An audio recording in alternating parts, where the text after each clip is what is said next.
Bonjour à tous et bienvenue pour ce nouveau webinaire. Nous allons vous parler aujourd'hui du SEO local et comment développer en 5 étapes une méthodologie pour être présent et développer votre visibilité tout au long du marketing funnel. Et pour ce webinaire, je suis accompagné aujourd'hui de Marc Augereau qui nous vient de chez Yext. Est-ce que tu es avec nous? Bonjour à tous, bienvenue. Effectivement, Marc Augereau, directeur de l'avant-vente pour Yext, chez Yext depuis 5 ans maintenant. Et donc, ravi d'être avec vous pour aborder ces sujets du SEO local avec Maxime. Alors, avant de lancer le webinaire, je vais juste vous demander votre participation, nous dire si dans le chat qui est présent, si vous avez le son et l'image, et puis ça permettra d'attendre les derniers retardataires. Alors, c'est tout bon, vous êtes tous parmi nous. Et puis, je vois que la jauge continue à monter, donc on est déjà près de 150. Donc déjà, merci beaucoup pour votre présence et votre participation. Alors, dans le webinaire, vous verrez, vous avez un onglet pour traiter, pour poser vos questions, et puis un autre pour le chat. Donc, si vous avez des questions, posez-les dans l'onglet dédié. Ça permettra aussi aux autres participants de voter. Et puis, avec Marc, on traitera vos questions les plus populaires à la fin du webinaire. Donc, on est ensemble présents pour 1 heure et on va accorder 45 minutes pour la présentation et puis 15 minutes à la fin pour traiter vos questions. Alors, Marc Augereau, tu commençais à te présenter. J'ai été un peu plus vite que la musique, mais du coup, je vais juste finaliser la présentation. Nous, on accompagne effectivement nos clients depuis, moi personnellement depuis 5 ans, plutôt un background technique, plutôt dans l'email marketing à l'origine. Et je suis ravi d'être effectivement aujourd'hui à présenter conjointement avec Maxime ce grand sujet qui est le SEO local. Donc Maxime, je te laisse du coup te présenter cette fois-ci.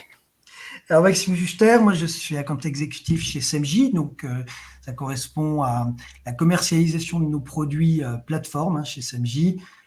Et donc, j'accompagne nos clients, en particulier dans le retail, mais aussi dans l'assurance et dans la finance, à adopter des outils pour améliorer à la fois la performance de leur stratégie content, autant en termes de ranking, mais aussi en termes de gain de temps. Alors, SMJ, qui a commencé à l'introduire, on est aujourd'hui plus de 50 collaborateurs, on est basé à Lyon, on adresse des clients partout dans le monde, avec des bureaux à la fois à Lyon et aussi à Montréal. On a développé une plateforme présente en plus de 8 langues. Et donc, notre plateforme, elle est à destination des content managers et des rédacteurs pour en fait vous accompagner tout du long de la production d'un contenu, du début en amont, trouver des bonnes idées de contenu, jusqu'au monitoring de la performance pour réajuster sa stratégie. Et puis, on est par ailleurs aussi agence SEO. Depuis plus de 10 ans, on accompagne nos clients sur le pilier technique et du netlinking aussi. Alors, quant à nous, Yext, on est une société américaine, fournisseur de solutions en SaaS, donc logiciel. En l'occurrence, on est 1300 collaborateurs répartis dans 13 pays, comme vous pouvez le voir ici. Ce qui est important de noter, c'est qu'aujourd'hui, on a une couverture mondiale. On a plus de 192 pays qui, aujourd'hui, ont au moins une licence Yext active. Finalement, qu'est-ce que c'est Yext ? Ça va être une solution de Search Experience Cloud. Donc, quand on a dit ça, pour l'instant, on n'a pas dit grand-chose. Mais on est effectivement sur une technologie qui va permettre, tout au long du parcours client, de pouvoir optimiser votre visibilité digitale. Ça va passer effectivement par tous les aspects optimisation SEO, mais on traite également de tout ce qui est référencement local, et également sur la partie moteur de recherche on-site, pour s'assurer en fait que l'expérience utilisateur soit sans couture, que ce soit sur les différents touchpoints digitaux, jusque l'expérience sur votre propre site. Et donc, ça nous permet de travailler en partenariat sur différents comptes. On vous affiche quelques comptes avec lesquels on a l'habitude de travailler aujourd'hui. Alors, il y en a bien d'autres. Et puis, avec plaisir pour échanger par la suite sur les actions qu'on mène sur ces différents clients. Et certains d'entre vous, d'ailleurs, sont présents. Donc, je les salue ici, puisque au-delà d'une slide, c'est également des personnes. Donc, c'est important de noter qu'ils nous suivent tout au long de notre collaboration et ce sont sans doute nos meilleurs ambassadeurs. Alors, je le précise, je vois des premières questions. En effet, on vous enverra les slides à la suite du webinaire. Dans les prochains jours, vous aurez accès à cette présentation. Alors, j'ai juste un problème pour passer les slides. Alors, je vais passer à la suivante. Voilà. Allez. Donc, pour commencer, comment va se présenter ce webinaire? On le présente en 5 étapes. Donc, on va aborder dans la première étape comment caractériser en fait votre audience. C'est le début d'une bonne stratégie. C'est de savoir à qui on parle pour commencer.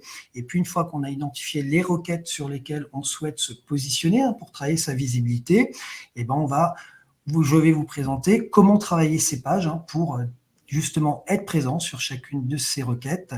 Et enfin, sur la notion du SEO local, qui va être le focus de ce webinaire, on va développer la stratégie du cocon sémantique. On va vous montrer comment, en partenariat, on peut être tout à fait, en tout cas, développer une présence sur tout l'ensemble des requêtes, que ce soit de la longue traîne ou des requêtes plutôt volumineuses où il y a des grands enjeux business.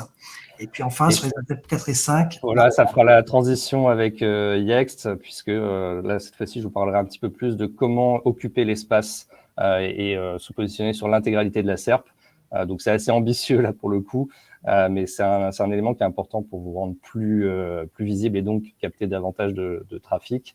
Et à la fin, une fois qu'on a mis en place finalement les 4 précédentes étapes, ce qui est important également, c'est mesurer la performance et pouvoir effectivement travailler sur l'amélioration continue.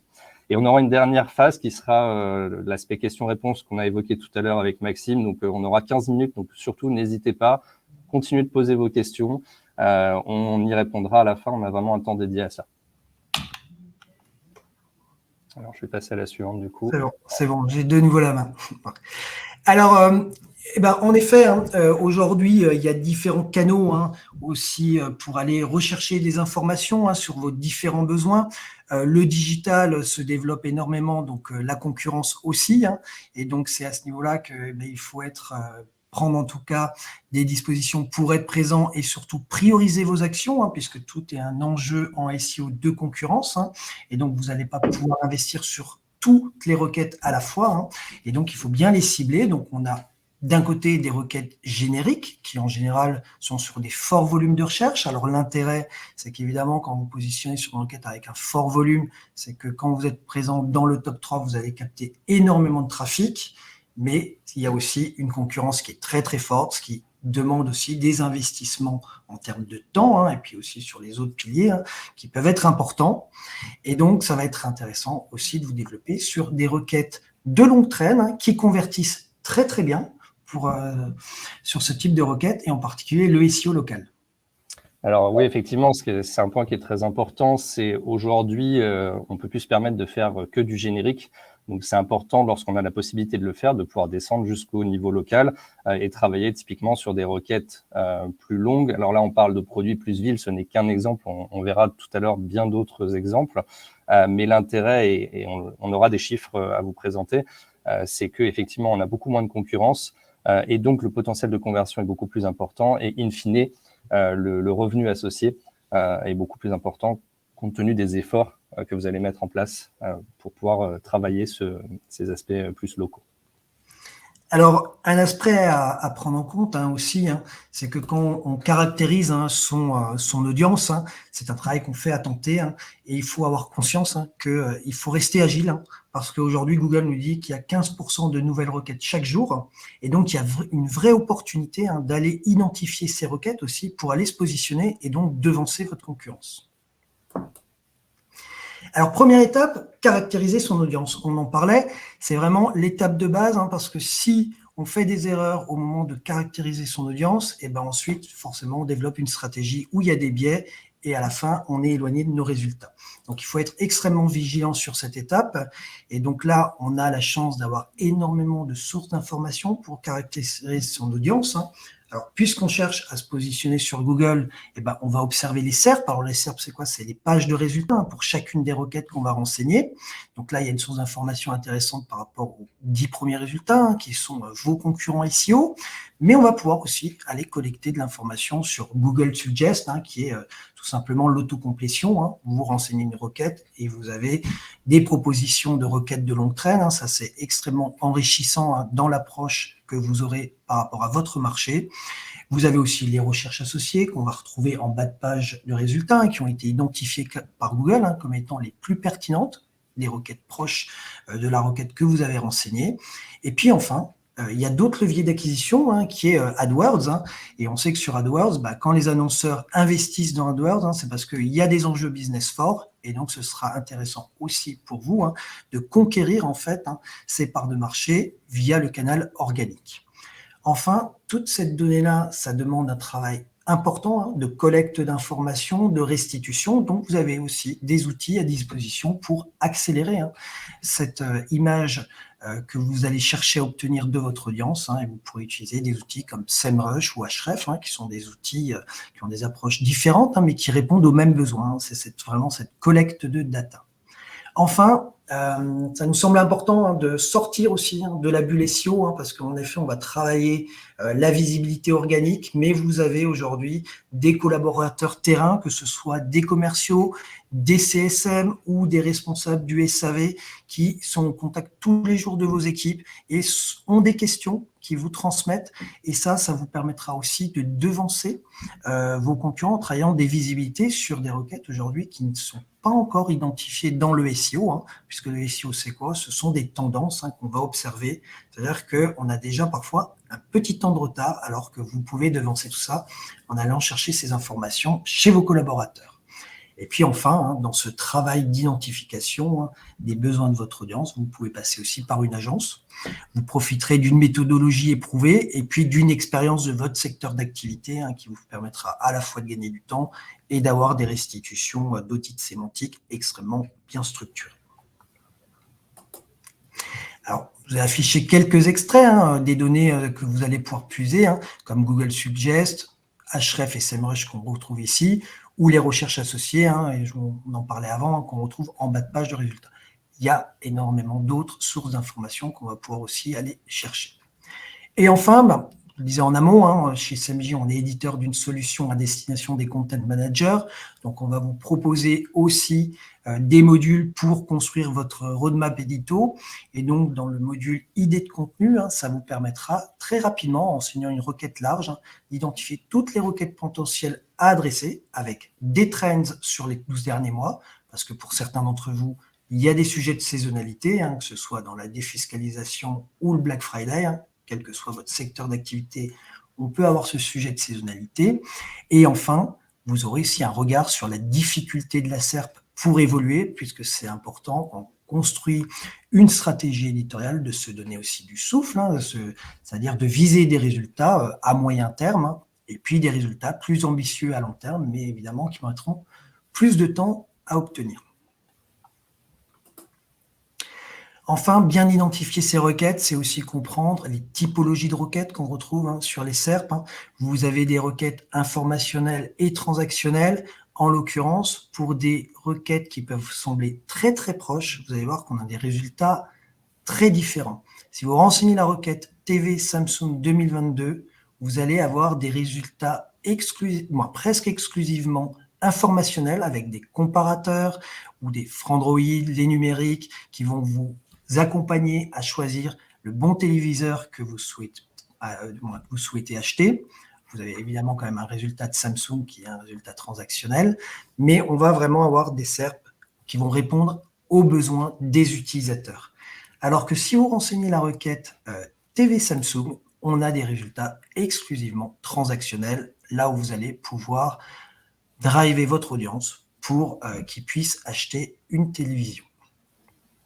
Donc, être très vigilant sur cet aspect-là parce qu'on peut très rapidement commettre des erreurs, sinon, sur l'approche qu'on va adopter. Alors, pour résumer ce qu'on s'est dit, en requête informationnelle, on va produire des contenus comme des comparatifs, des guides, des FAQ, par exemple des listings sur les 5 meilleurs produits de TV connectés en 2022, par exemple. Là, on a pris plus l'exemple aussi de la voiture qu'on va développer tout à l'heure, hein. Et puis, dans les pages transactionnelles, on a des pages catégories. Alors, à titre d'exemple, ça peut être voiture hybride familiale, des produits. Donc là, on affine la recherche avec des pages qui vont vous présenter comme la Toyota Prius. Et puis ensuite, on va descendre dans ces volumes de recherche sur des recherches de niche. Et là, on va avoir des requêtes du type Toyota Prius grise, rouge, toit ouvrant. Et pour ce type de requête-là, on ne sera pas en capacité pour chacune de ces requêtes de produire des contenus à la mano, parce que très rapidement, vous allez comprendre qu'on va avoir un nombre de pages à produire extrêmement élevé, et c'est la marque où vous intervenez avec de l'automatisation.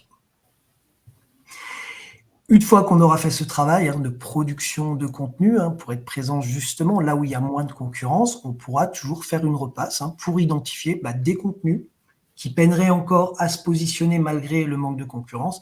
Et dans ce cas-là, on ira sur ces contenus-là ajouter du contenu via par exemple des plateformes comme CMJ ou d'autres outils que vous avez l'habitude d'utiliser. Alors concrètement, maintenant que vous avez identifié les requêtes que vous avez adressées, que vous les avez aussi identifiées par typologie, il s'agit maintenant de développer des contenus pour aller se positionner. Et on va voir comment travailler ces pages.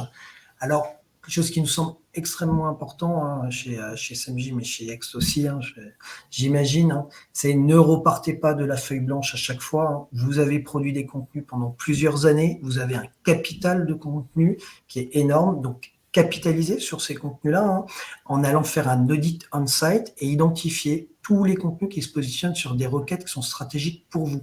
Il y a 2 raisons à cela. La première raison, c'est qu'économiquement, vous gagnerez énormément de temps et de bande passante à réoptimiser un contenu plutôt que d'aller produire un nouveau contenu. Donc, dans ce cas-là, déjà, ça vous permettra de traiter davantage de contenu avec la même équipe. Et puis, il y a des raisons purement SEO, c'est qu'un contenu existant sur votre site, il a un capital SEO. Quand vous le réoptimisez, il va réagir beaucoup plus vite et donc vous allez gagner en visibilité sous une échelle de temps de quelques semaines, alors que quand vous produisez un nouveau contenu, il y a de l'inertie et ça prendra davantage de temps. Donc, bien construire sa roadmap édito à partir des contenus aussi existants de votre site et combler les trous dans la raquette pour gagner en autorité sémantique avec des nouveaux contenus. Alors, je vous partage une étude qu'on a publiée, en tout cas, Nicolas Nguyen, notre fondateur, en a parlé récemment au ISO Camp, il y a quelques semaines de ça.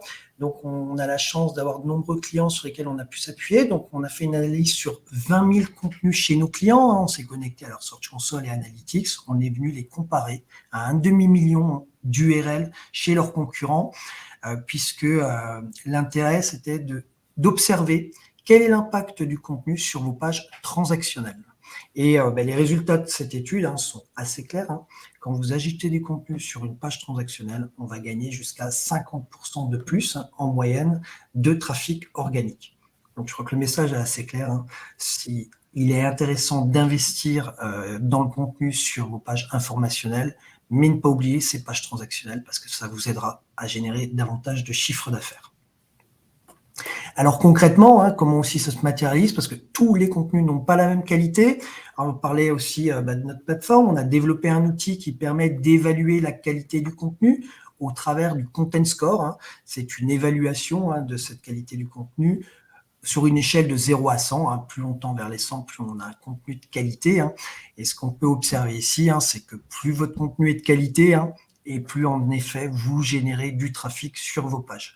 Donc, l'effort sur le contenu, aujourd'hui, il est important et ça s'est traduit tout du long de 2022, puisqu'on voit bien que Google, aujourd'hui, d'ailleurs, ils l'ont annoncé, j'ai republié ça ce matin sur LinkedIn, John Muller témoignait qu'aujourd'hui, le netlinking tend à être moins pondéré dans les résultats de recherche, en tout cas, être pris moins en compte au profit, en fait, des contenus. Alors, c'était plus compliqué pour eux il y a quelques années, parce que les outils ne permettait pas autant qu'aujourd'hui d'analyser la qualité des contenus.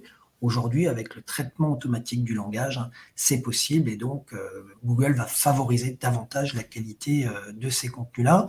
Ça se traduit avec la Helpful Content, cette mise à jour de l'algorithme de Google qui a eu lieu en août de cette année, qui a été mis à jour encore une fois en septembre. La Product Update, et qui justement, la Product Update va valoriser des contenus authentiques et différenciants pour mettre en avant vos produits.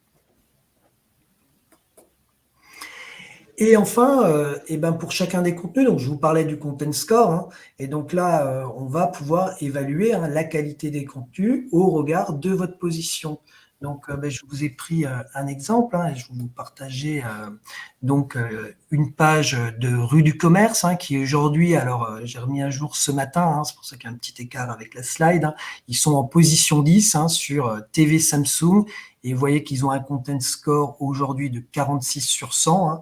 Et donc, quand on fait cette analyse sur les premiers, on a des Content Scores qui sont autour de 75 à 80 sur 100, et on va évaluer leur qualité du contenu au regard à la fois de la structuration du contenu, c'est ce qui permet à Google d'identifier la pertinence de votre contenu au regard de ce balisage à chaîne qu'on retrouve ici avec des recommandations, mais aussi sur l'aspect par exemple des questions, le traitement des People Also Ask, qui est un sujet important aujourd'hui pour votre audience, et donc les People Also Ask sont identifiés par Google comme étant les plus pertinentes, donc traitez-les, ça vous permettra demain de travailler au maximum votre visibilité si vous êtes présent dans une PA, ou en tout cas de contribuer à votre autorité sémantique. Et enfin, on n'oublie pas les aspects aussi de densité de mots-clés qui vous permettront de bien vous référencer sur le sujet que vous traitez.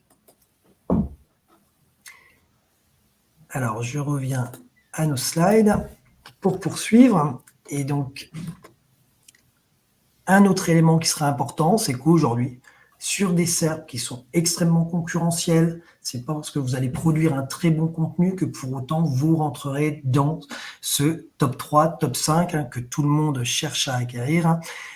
Il faut développer une stratégie en amont, on va le développer tout à l'heure, et cette stratégie, comment vous le traduisez à Google? Grâce au maillage interne. Ce maillage interne, il va permettre au bot de Google de naviguer de contenu en contenu et de comprendre que vous êtes exhaustif et pertinent sur la thématique que vous adressez. Et par ailleurs, ça permettra aussi à votre audience de naviguer sur vos contenus et de driver en fait votre audience de contenu informationnel vers vos contenus transactionnels et donc de générer du chiffre d'affaires. Enfin, vous avez aussi la possibilité de développer aujourd'hui une base de contenu sur de live writing. Alors, c'est aussi un grand sujet 2023 qu'on a beaucoup abordé. C'est générer en fait du contenu à partir d'IA. On a développé ça aussi dans notre plateforme. On fait rapidement une démonstration. Alors, c'est un sujet qui est beaucoup en discussion dans la communauté SEO parce que Google l'a annoncé. Il ne souhaite pas valoriser des contenus qui seraient écrits de façon automatique. Alors, chez nous, chez SMJ, en tout cas, la volonté, c'est de loin pas générer des contenus grâce à de l'IA, mais de vous apporter des insights SEO pour permettre de bien se positionner.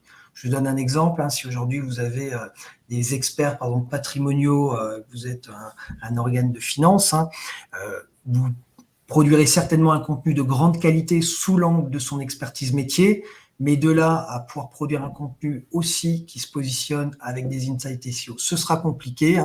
C'est vraiment le mouton à 5 pattes, voire à 7 pattes. Et donc là, la plateforme, elle vous aide à justement trouver la bonne articulation entre ces deux expertises et donc de bien travailler cette visibilité sous cet angle-là. Donc voilà une rapide démonstration en tout cas de ce que vous permet de faire de l'IA pour partir sur une structure et rédiger un contenu optimisé pour le SEO. Et enfin, on n'oublie pas les autres piliers. Je vous parlais avant du netlinking. Ça reste un sujet important. N'abandonnez pas vos campagnes de netlinking dès demain. Ça peut perdre un petit peu en pondération aujourd'hui, mais ça reste vraiment un sujet central. Il faut de l'autorité, c'est votre porte-voix. Donc, continuez à le travailler. Et le sujet technique reste extrêmement important aussi. Si vous avez des failles techniques, vous vous handicaperez pour la suite. Et donc, vos efforts éditos seront malheureusement pénalisés.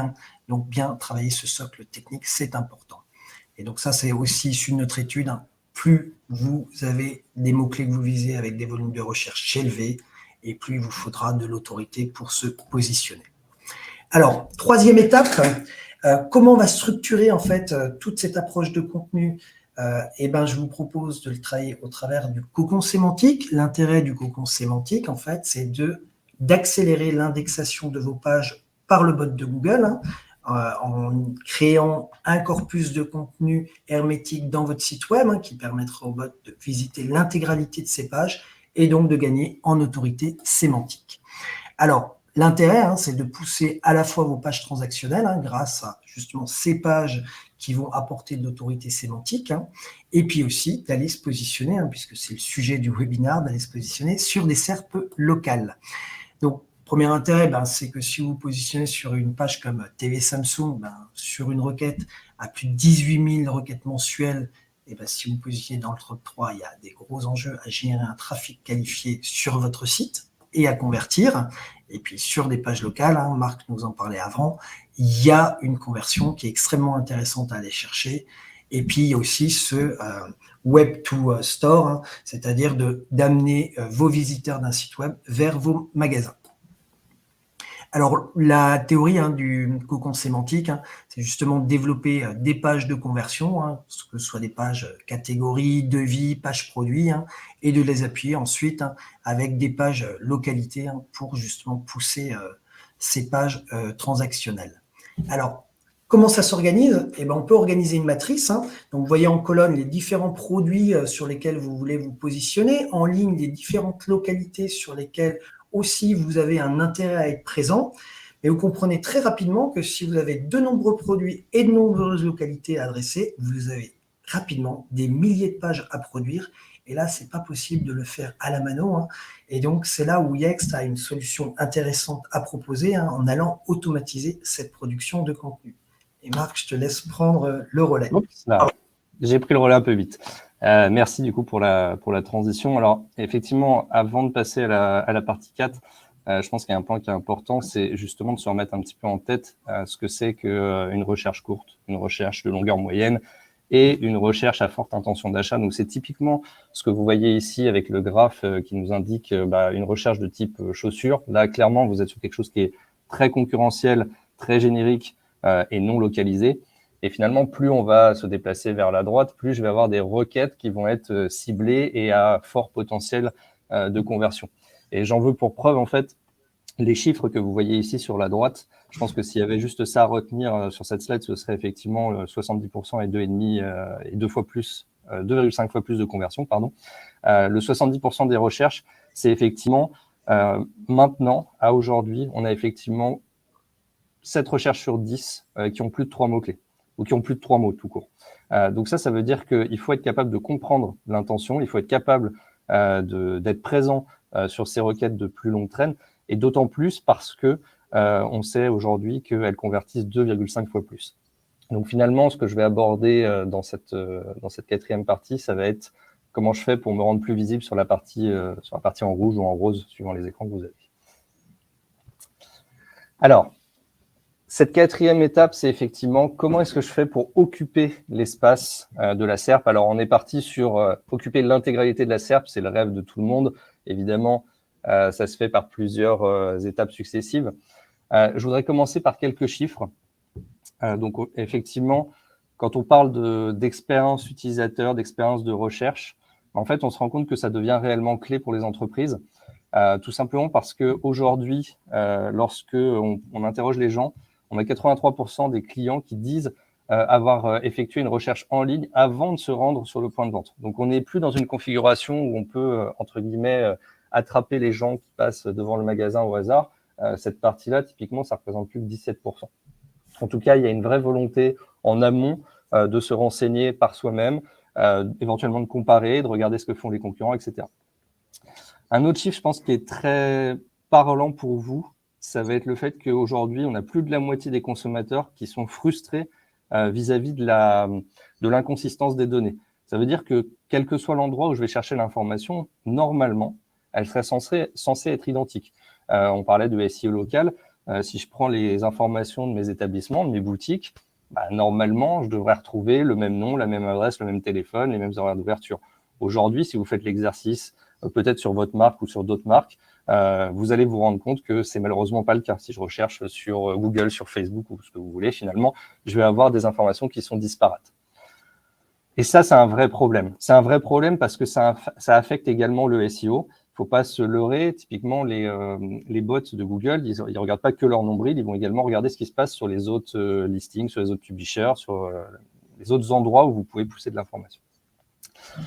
Et donc, le dernier chiffre, je pense qu'il faut avoir en tête, ça va être le fait qu'aujourd'hui, sur 7 personnes sur 10, quasiment, qui ont eu une mauvaise expérience sur votre site web, ne reviendront pas. Et ça, en fait, on l'illustre assez facilement, c'est qu'on se dit, si vous êtes capable de ressortir dans les résultats de recherche, dans la SERP, mais que vous faites ressortir une page qui est très générique, la personne qui faisait une recherche type chaussures pour femmes à Paris, couleur noire, si vous la faites arriver sur votre site corporate, vous avez à nouveau le choix de tous les produits, ben finalement, vous n'êtes pas dans la configuration qui était souhaitée par l'utilisateur final. Et en plus, vous multipliez les clics potentiels parce que la personne arrive sur votre marque, vous avez déjà un peu de chance, mais elle doit effectivement faire ce travail supplémentaire, etc. Donc, c'est vraiment cette partie-là qu'on va adresser maintenant. Il ne faut pas oublier qu'aujourd'hui, le trafic de votre site, quelque marque que ce soit, il est représenté à 62% par le search. Donc, il est crucial d'adresser cet aspect-là. Et ce que je voudrais faire maintenant, c'est illustrer finalement le comportement lorsque je vais être sur un moteur de recherche. Bon, en l'occurrence, j'ai pris Google parce que c'est ce qu'on connaît tous. Mais je voudrais juste qu'on se mette ça dans la tête avant de continuer à dérouler la présentation sur finalement les différentes configurations et les différents comportements qu'il peut y avoir lorsque je vais effectivement faire une recherche. Donc là, je reprends un peu l'exemple de tout à l'heure de Maxime qui parlait de TV Samsung. Donc là, pour le coup, on est sur une recherche qui est très générique. On présume pas de l'endroit où on veut l'acheter. On précise même pas si on veut l'acheter ou pas. Et finalement, on se retrouve dans une configuration où on va retrouver du product, on va retrouver du ads, on va retrouver le site corporate de la marque, on va retrouver quelques revendeurs. Mais finalement, on n'est pas encore capable de comprendre l'intention de l'utilisateur. Et on le voit bien, du coup, la SERP, elle est relativement éclatée parce que Google remonte ce qui lui semble être le plus pertinent, mais on n'a pas encore la compréhension de ce que veut l'utilisateur. En revanche, quand je commence à faire des recherches un petit peu plus précises, où je vais éventuellement préciser la localité, où je vais préciser un peu plus mon intention, eh bien, on voit que le comportement de Google va complètement changer. Et ça illustre parfaitement ce que disait Maxime tout à l'heure, c'est qu'aujourd'hui, pour pouvoir travailler ces aspects-là, pour pouvoir apparaître le mieux possible, eh bien, il va falloir travailler effectivement le SEO au sens large, le SEO local et également toute la partie, je dirais, présence management. Là, typiquement, quand on fait une recherche sur boutique électroménager sur une ville en particulier, on voit qu'on va avoir effectivement un local pack qui va apparaître, on voit qu'il va y avoir des informations établissements. Tout ça, c'est des choses qui peuvent être adressées par Yext au travers de la partie listing, mais également, on va pouvoir adresser les pages de contenu, les pages établissement. Et là, on voit qu'effectivement, dans cette configuration-là, lorsque j'ai fait ma recherche sur un magasin d'électroménager, eh bien, au-delà de la partie listing, qui est très importante pour le SEO, je vais également avoir finalement une page établissement qui est opérée par Yext. Et je voulais maintenant vous montrer un exemple un petit peu plus, je dirais, un petit peu plus spécifique. Si je suis sur une forte intention d'achat, j'ai en tête l'idée d'acheter une télé OLED, parce que j'en ai entendu parler, et je me trouve à Rennes, eh bien, je vais pouvoir faire effectivement une recherche avec une intention un petit peu plus prononcée. Et c'est là que ça devient intéressant de pouvoir prendre la parole et de pouvoir prendre la place, entre guillemets, de vos concurrents. Et là, typiquement, vous voyez que sur une recherche type TV OLED à Rennes, eh bien, en fait, là, on est déjà sur un produit et sur une localisation, et on va être capable éventuellement d'attraper ce trafic au travers de contenus et de pages dédiées. Donc voilà ce que je voulais vous montrer pour introduire cette notion. Je vais rebasculer maintenant sur la partie présentation et on va aller un peu plus dans le détail sur comment est-ce qu'on fait ça et comment est-ce qu'on adresse finalement ces aspects. Donc, on l'a dit tout à l'heure, là, typiquement, il peut y avoir X points d'entrée différents maintenant. Donc, maîtriser ce qui se passe sur Google, c'est déjà une première chose. Mais maîtriser ce qui se passe sur tous les points de contact digitaux, c'est crucial. Et ça l'est également pour le comportement de Google. Typiquement, lorsque je fais mes recherches sur magasin d'électroménager Paris 5e, on voit le comportement de Google qui va être complètement différent de celui d'Alexa, qui va être complètement différent éventuellement de votre site, etc.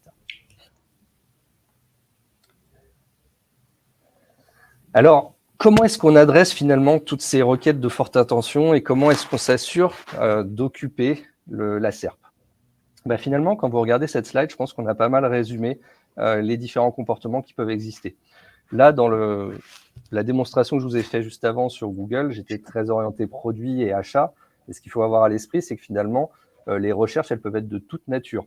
Et il faut être capable de prendre l'espace sur ces différentes requêtes. Là, typiquement, on voit qu'on a des requêtes autour des établissements. C'est quoi la meilleure boutique pour acheter un produit Samsung ou une télé Samsung dont parlait Maxime tout à l'heure?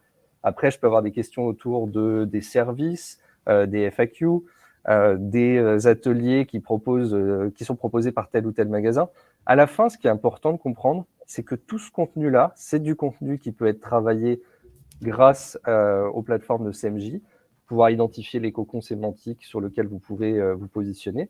Mais c'est surtout des données que vous allez pouvoir structurer au travers de Yext et que vous allez pouvoir alimenter au travers de pages de contenu dédiées à l'optimisation du SEO. Et finalement, c'est ce que vous voyez ici, c'est le fait de pouvoir faire converger ces différents clients ou prospects vers votre site au travers de pages optimisées par Yext avec du contenu produit par CMJ, par exemple. Alors, quand on parle de pages, vous allez me dire, OK, j'ai déjà un CMS ou j'ai déjà des pages en interne. Pourquoi est-ce que j'aurais besoin de CMJ plus Yext pour ces aspects-là? Juste un exemple sur ce que doit ou ce que peut contenir une page optimisée pour le SEO. Alors, effectivement, c'est assez technique. On a une liste un peu au Père Noël. Bon, c'est bientôt de saison, encore un petit peu d'attente. Mais au-delà de la blague, ce qu'il faut savoir, c'est que c'est des choses qui évoluent constamment dans le temps. Donc, c'est important de s'accompagner d'un partenaire qui va être capable de manager ces différents aspects dans le temps. Et surtout, on en parlait tout à l'heure, il y a de l'amélioration continue également au niveau du contenu. Le fil, je dirais, le fil rouge de ce webinar, c'est le chiffre qu'on a sorti au tout début qui disait qu'on avait effectivement 15% de requêtes qui bougent chaque jour ou qui sont créées chaque jour. Ça, c'est un point qui est clé parce que c'est là-dessus que vous pouvez vous positionner, c'est là-dessus que vous allez pouvoir prendre la parole versus vos concurrents. Et pour pouvoir le faire, il faut avoir un outil qui permette d'industrialiser la création de ces contenus et la génération de ces pages optimisées. Et donc, ce qu'on résume ici, c'est effectivement pourquoi est-ce que c'est important d'avoir un outil pour le faire. C'est capter du trafic additionnel, c'est augmenter les conversions, parce que je pense que je vous apprends rien par rapport à ce que je vous montrais tout à l'heure. Si je fais une recherche sur télé OLED à Rennes et que je suis redirigé directement sur une page qui me parle de télé OLED sur l'établissement de Rennes et que je peux commander en un clic, je ne vous fais pas de dessin. Je pense que le parcours de conversion, il est quand même très simplifié et donc vous maximisez vos chances de faire déplacer la personne soit en magasin ou soit de faire un click and collect. Mais bien sûr, ça s'applique sur tous les autres secteurs d'activité. Là, je parle beaucoup du retail, mais on accompagne plein d'autres marques qui n'ont pas forcément de point de vente physique. Et dans ce cas-là, on travaille plus sur les contenus, sur les zones sur lesquelles ils peuvent intervenir. Et à la fin, une fois qu'on a construit tout ça, ce qui est intéressant, c'est aussi de pouvoir le faire vivre et de le faire évoluer.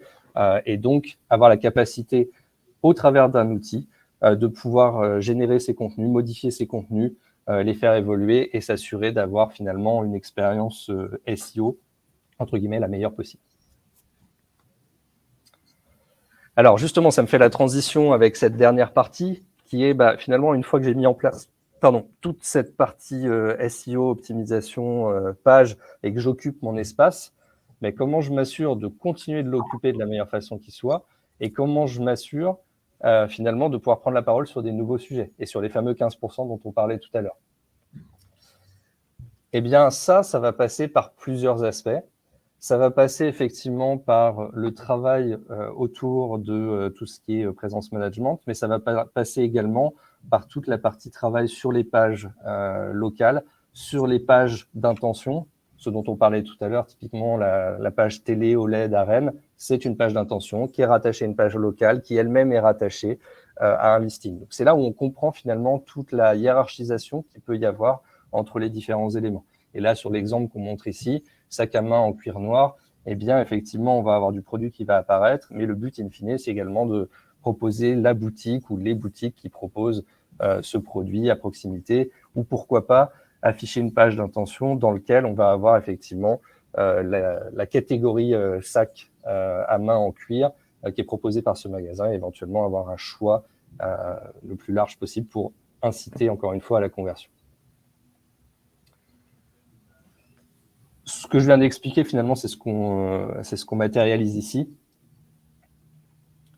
Alors là, ce qui va être intéressant, c'est finalement, à partir du moment où vous avez mis en place cette stratégie, vous avez mis en place le combo CMJ plus Yext, eh bien, vous allez avoir un tableau de bord qui vous permet de suivre plusieurs KPI les plus importants sur ces pages de contenu. Vous allez avoir typiquement le nombre de fois où ces pages ont été vues, sollicitées, le nombre de fois où elles sont apparues en impression, et également ce qu'on appelle les Customer Actions. Donc, c'est typiquement, est-ce que, au-delà de faire apparaître mes pages et de générer du trafic, j'ai généré de l'engagement parce que la personne a cliqué sur tel ou tel élément de la page.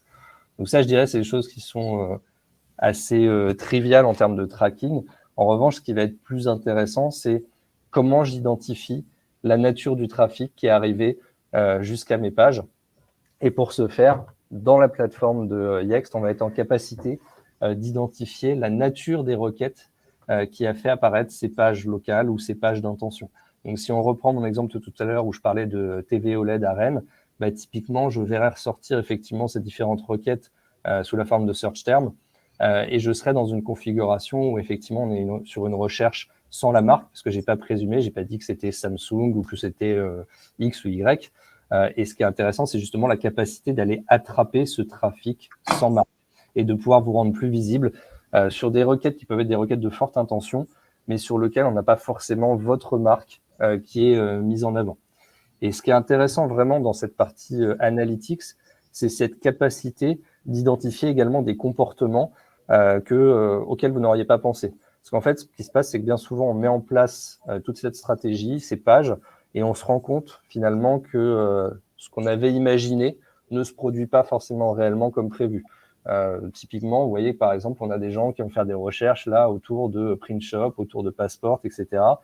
Dans le cadre de ce client-là, c'est pas vraiment leur cœur de business, mais pour autant, on a réussi à attraper une partie de ce trafic-là. Donc, l'idée, c'est de se dire, peut-être que la page que j'avais créée, elle parlait pas forcément de ces prestations de services, mais ça peut être intéressant d'aller justement créer une déclinaison de ma page et d'aller attraper du trafic de manière un peu plus massive sur cette partie print ou passeport.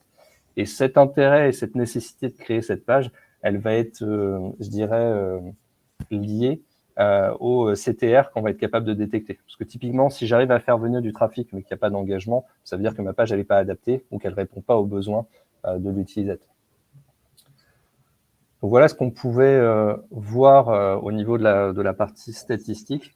Ce que je voudrais maintenant faire, c'est un focus sur qu'est-ce qui se passe quand on met en place effectivement cette stratégie dans un cadre où on est déjà une marque implantée, où on a déjà effectivement une certaine réputation, un certain nombre de choses qui sont mises en place au niveau du site. Eh bien, en fait, c'est le cas typiquement de Panera Bread avec lequel Yext travaille. Typiquement, on a commencé avec eux, ils avaient uniquement des pages locales et ces pages locales ne performaient pas comme ils le souhaitaient. Donc, on a mis en place effectivement des pages locales optimisées avec du contenu optimisé, avec davantage d'informations pour les rendre plus visibles. Et ça nous a permis déjà de faire un gain net de 6% de clics. Donc ça, c'est déjà une première chose. Et en fait, lorsqu'on a mis en place ce premier étage de la fusée, on s'est dit on va aller sur maintenant une deuxième étape qui consiste à aller attraper du trafic de forte intention, mais autour des produits, autour des services de ces différents cafés Panera Bread. Et pour ce faire, on a créé des pages catégories ou pages d'intention, exactement comme ce dont on parlait tout à l'heure sur, par exemple, mon exemple de TV OLED à Rennes. On a fait la même chose sur les cafés, sur les mochas, sur les cappuccinos, etc. Et ça nous a permis en fait tout simplement d'augmenter de 75% la quantité de clics et donc l'engagement. Et je te redonne la main, je pense. Non. Voilà, c'est bon. Et ben dans la continuité, décidément. Dans la continuité de ce que disait Marc, je vous présente aussi un cas client. Alors c'est plus un teasing qu'une présentation.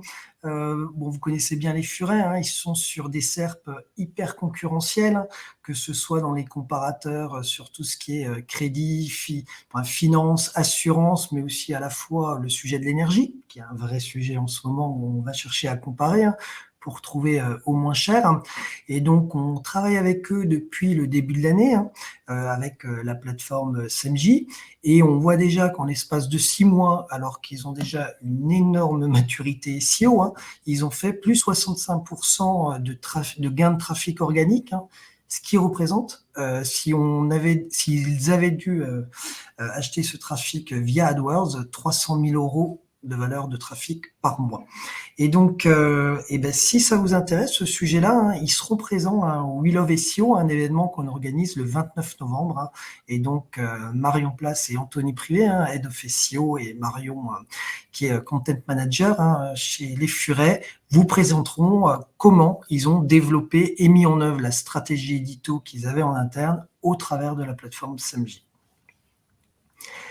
Et enfin, pour conclure ce webinaire, hein, quelques rappels sur les 5 étapes clés. Alors, vous l'avez compris, chercher de la performance, c'est avoir une stratégie efficace, mais avant tout, hein, c'est le premier étage de la fusée, c'est bien comprendre votre audience, les requêtes qui vont vous renseigner avant de se lancer dans la production de contenu pour aller chercher des résultats. Donc, première étape, analyse fine de votre audience.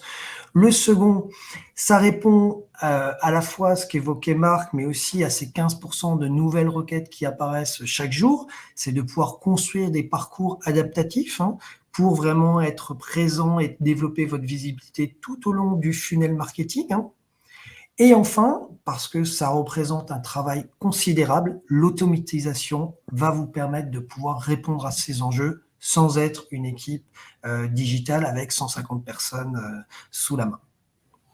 Et je viendrai également rajouter l'automatisation de la génération des pages, en l'occurrence, puisque c'est le rôle de Yext. En fait, c'est entre l'étape 3 et l'étape 4.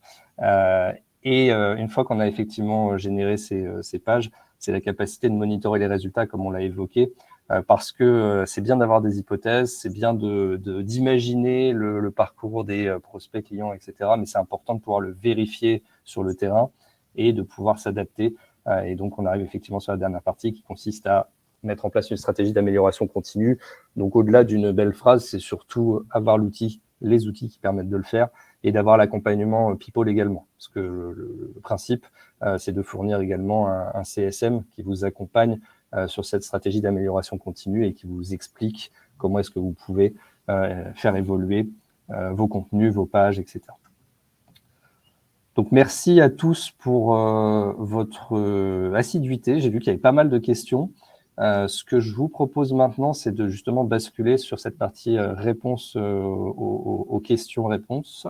Ah, pardon, autant pour moi. La dernière slide, oui, en effet, je l'évoquais avant, hein, avec l'intervention d'Anthony Privé et Marion Place sur cet événement au 29 novembre. Hein, mais je vous invite à aller consulter la page dédiée, hein, tout simplement en renseignant sur Google, We Love SEO. Hein, et vous retrouverez toutes les informations. Hein. Il y a plus d'une dizaine d'intervenants, hein, sur des sujets variés du SEO. Hein. Je pense qu'il y a énormément de choses à apprendre, que ce soit des cas clients ou sur des nouvelles tendances content en 2023, par exemple. Donc, allez vous renseigner et peut-être qu'on se retrouvera à la fin du mois sur cet événement. Alors, je vois qu'il y a plusieurs questions. Je te laisse les consulter, Marc. Moi, j'en ai déjà repéré plusieurs intéressantes. Alors, je vois, donc, il y avait Najim Semi. Est-ce qu'avoir des liens externes, source des informations, par exemple, est valorisé par Google ? Oui, en effet. Alors, ça répond aussi à un sujet qu'on n'a pas évoqué dans ce webinaire, qui est le sujet de l'EAT. Donc, ça fait aujourd'hui plus de 10 ans, hein, que Google a cette volonté de mettre en avant des contenus de qualité. L'EAT, ça veut dire quoi? C'est Expertise, Authority and Trust. Hein. C'est démontrer à Google que vous êtes légitime, hein, à prendre la parole sur ce type de sujet. C'était exclusivement pour les acteurs du monde de la santé et de la finance, sauf qu'aujourd'hui, ces exigences de Google sont en train de s'étendre à tout le secteur du retail et ça va se poursuivre en fait sur 2023. Donc, en effet, quand vous produisez un contenu, citer ses sources va valoriser en fait la qualité de votre contenu. Alors, moi, je vais en prendre une et je pense que tu pourras compléter, Maxime, sur ma réponse. Je vais prendre la question qui a été posée par Kevin Neraguet et qui rejoint un petit peu le point aussi de Théo Fonvielle, pardon. Alors, qui pose la question de l'automatisation de contenu ne risque pas d'augmenter le duplicate content. Et la deuxième question, c'était quid de la mise à jour de Google qui retoque les contenus générés automatiquement. Alors, sur la première partie, sur la partie duplicate content, nous, on a effectivement souvent cette question qui revient en clientèle. Parce qu'effectivement, on donne la possibilité avec un outil de générer et d'avoir une scalabilité pour générer du contenu et des pages finalement qui peuvent traiter des mêmes sujets, mais en les déclinant. Alors justement, l'intérêt de décliner, c'est la capacité d'utiliser éventuellement une structure de contenu, une structure de texte existante, donc qui peut être générée au travers de SafeJ ou grâce à SafeJ. Et nous, en fait, on va être capable de variabiliser ces contenus-là avec des informations que vous avez dans la plateforme. Je m'explique. Si on prend le cas tout à l'heure de mon exemple de TV OLED à Rennes, ben en fait, on va avoir des pages qui parlent effectivement de télé OLED rattachées à telle ou telle boutique. Et en fait, dans chacune de ces pages, on aura une déclinaison en fonction de la boutique dans laquelle on se trouve. On retrouvera les informations de nom, de ville, pourquoi pas la personne qui est responsable de la boutique. Et ça nous permet justement de variabiliser suffisamment le contenu texte, la partie éditoriale, pour ne pas tomber sous le coup du duplicate content.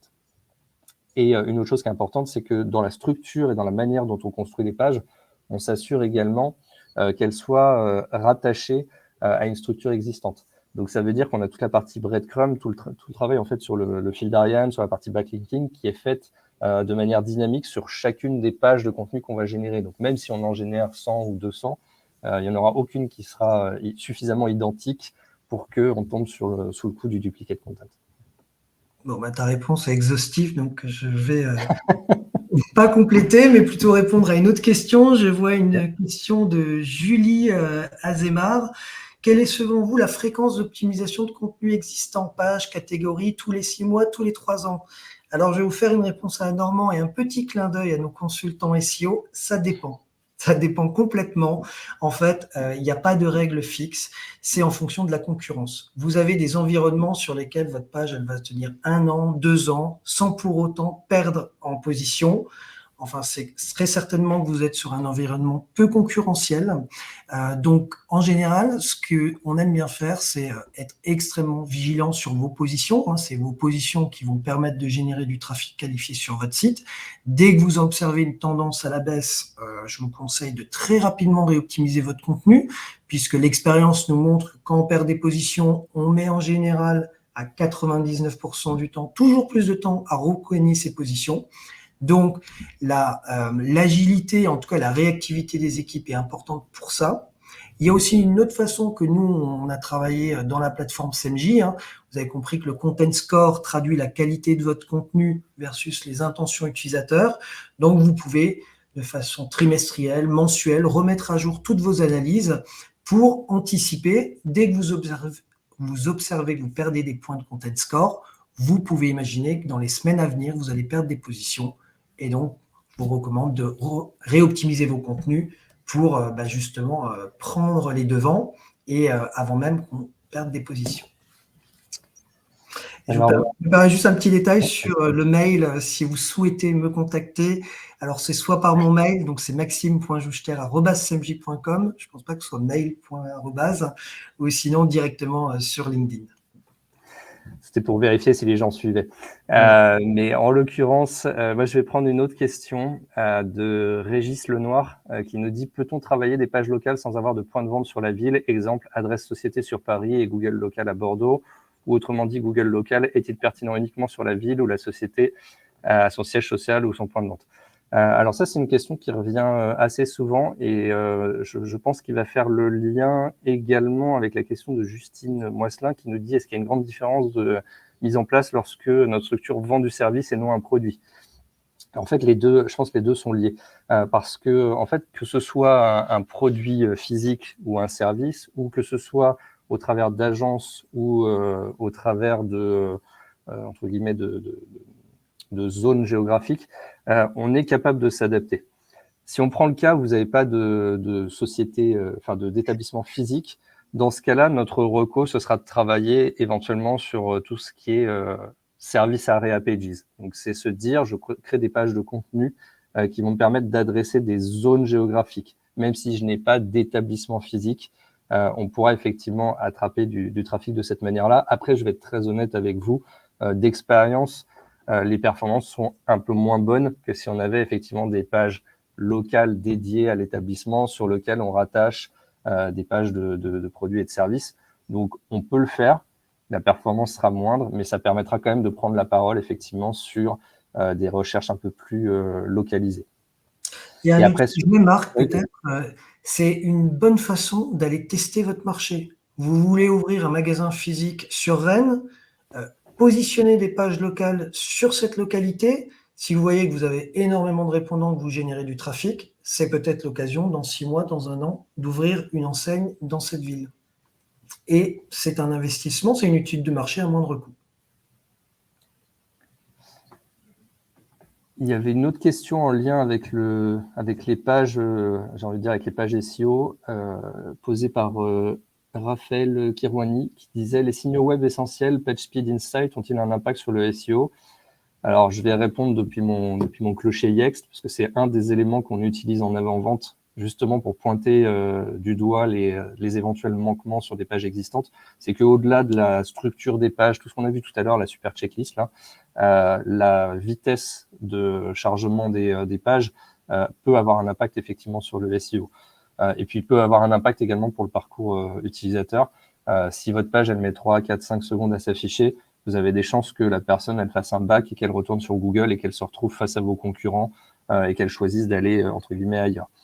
Mais il y a surtout le fait qu'un bot qui va se balader, si la page met trop de temps à se charger parce que trop lourde, etc., bah, vous avez des risques de compromettre l'indexation et la lecture du contenu de l'intégralité de la page ou même de la page en elle-même.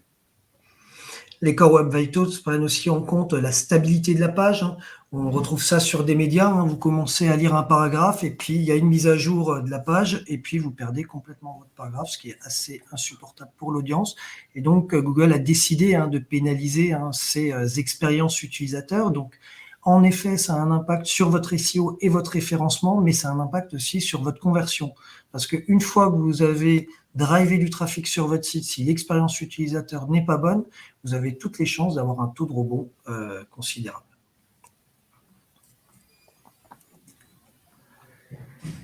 Il nous reste 2-3 minutes. Je ne sais pas si tu as d'autres questions, peut-être que tu voulais traiter. Moi, j'avais vu quand même celle de Julie Mosselin où tu as en partie déjà traité sur quelle est l'approche entre du service et des produits. En effet, quand vous avez du service, autant quand vous cherchez une télé Samsung, le texte va contribuer énormément à votre référencement, mais vous n'en avez pas toujours besoin pour acheter votre télé. Sur du service, c'est votre seul levier pour valoriser en fait votre service. Donc, il y a une approche contenu, mais là, c'est sur l'expertise métier qui va être extrêmement importante. Et si on en revient au sujet technique, quand on a un site d'e-commerce et qu'on a 10 000 articles en magasin, il y a des vrais sujets techniques et des problématiques à régler, comme les canoniques, les filtres à facettes, que vous ne retrouverez pas si vous êtes une boîte de services, parce que vous avez peut-être 10, 15 ou même 20 services, mais en termes de structure technique, ça ne présente pas les mêmes difficultés, en tout cas les problématiques à traiter.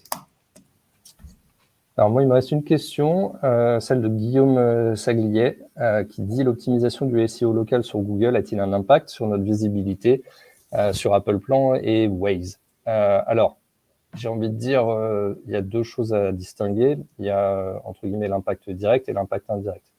Si je prends le cas de Waze, il va y avoir un impact direct parce que finalement, la source d'alimentation, en tout cas, une bonne partie des informations, à date proviennent de Google, notamment sur la partie listing. C'est-à-dire que quand vous poussez des informations à Google Business Profile ou Google My Business pour ceux qui ont connu, bien en fait ces informations peuvent être réutilisées par Waze depuis qu'ils sont finalement une seule et unique société.